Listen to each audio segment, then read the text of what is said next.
Hi, నేను మీ doctor C Veerender, counselling psychologist from యుఎన్మి counselling centre, Hyderabad. Hi dear parents, మీరు మీ అమ్మాయికి ఫారిన్ సంబంధం వచ్చిందని చాలా సంతోషంగా ఎగిరి గంతేస్తున్నారా? అఫ్ కోర్స్ అలానే ఉంటుంది అనుకోండి. ఎందుకంటే మీ పాప అక్కడికి వెళ్ళిన తర్వాత అమెరికా వాతావరణం కావచ్చు, విదేశాల్లో ఉన్న రకరకాల దేశాలకు సంబంధించిన వాతావరణం కావచ్చు, తను చదువుకున్నది కాబట్టి తనకు అక్కడ మంచి ఉద్యోగం రావచ్చు, భార్యాభర్తలు చాలా సంతోషంగా రిచ్ లైఫ్ను ఎంజాయ్ చేయొచ్చు అనే ఆలోచన ఉండడం చాలా సహజం. కానీ అక్కడికి వెళ్ళే కంటే ముందు, అక్కడికి వెళ్ళిన తర్వాత మన అమ్మాయికి ఉన్న స్కిల్ సెట్, ఇంటిని చూసుకోవడము, వంట చేయడము, బ్యాంకింగ్ అవి సిస్టమ్స్ ఆపరేట్ చేయడము, వెహికల్ నడిపించడం, ఇవన్నీ కూడా చాలా ప్రధానమైన పాత్ర పోషిస్తుందని మీకు తెలుసా?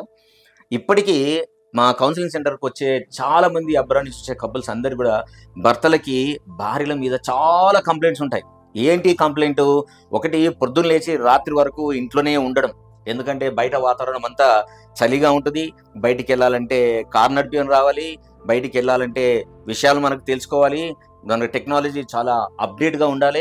ఇవన్నీ నేర్పించకుండా మన అమ్మాయిని అమెరికా పంపిస్తే తప్పకుండా భార్యాభర్తల మధ్య విపరీతమైన ఫ్రిక్షన్ జనరేట్ అయ్యేందుకు 100% ఛాన్సెస్ ఉన్నాయని మా దగ్గరకు వచ్చిన కౌన్సిలింగ్ సైకాలజిస్టులు ఇచ్చే రిపోర్టు, అలాగే క్లయింట్స్ ద్వారా మాకు తెలుసుకున్న రిపోర్ట్ ద్వారా మనకు తెలుస్తుంది.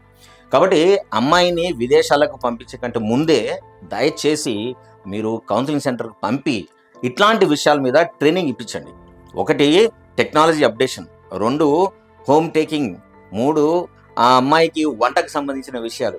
4, ఇంటికి సంబంధించిన విషయాల్ని తన ఇన్లాస్ తరఫున కానివ్వండి, మీకు తరఫు నుంచి కానివ్వండి, సిబ్లింగ్స్ ద్వారా కానివ్వండి, టెక్నాలజీ ఉపయోగించి అందరితో ఎలా సానుకూలంగా ఉండొచ్చు అనే విషయాలకు సంబంధించిన ట్రైనింగ్ ఇస్తేనే వాళ్ళిద్దరి జీవితం చాలా కంఫర్టబుల్ ఉండడానికి అవకాశం ఉంటుంది. అన్నిటికంటే చాలా ముఖ్యమైన విషయం ఏంటంటే, హస్బెండ్ పొద్దు నుంచి రాత్రి వరకు 1 లేదా 2 ఉద్యోగాలు చేసినప్పుడు తను పూర్తిగా లోన్లీగా ఉండే అవకాశాలు ఎక్కువగా ఉంటాయి. అలాంటి సమయంలో తన ఎమోషన్స్ తను ఎట్లా ఆర్గనైజ్ చేసుకోవాలి, తను హస్బెండ్ నుంచి ఏ విషయాలు ఎక్స్పెక్ట్ చేయాలి, హస్బెండ్ యొక్క ప్రియారిటీస్ ఏంటి. అమెరికాలో కానీ వేరే దేశాల్లో ఉండే అందరికీ ఫస్ట్ ప్రియారిటీ ఏంటంటే వాళ్ళ వీసా స్టేటస్, 2వది వాళ్ళ ఉద్యోగం, 3వది వాళ్ళ డబ్బును ఇంటికి పంపించి ఎట్లా ఆర్గనైజ్ చేయాలి, 4వది వాళ్ళ ఫ్రెండ్స్, వాళ్ళ వీకెండ్స్ని ఎట్లా బెటర్ చేసుకోవాలి, 5వ విషయం మాత్రమే భార్యతో ఎట్లా ఉండాలనే ఆలోచన వాళ్ళకు కలగడానికి మాకు వచ్చిన రిపోర్ట్స్ చెప్తున్నాయి.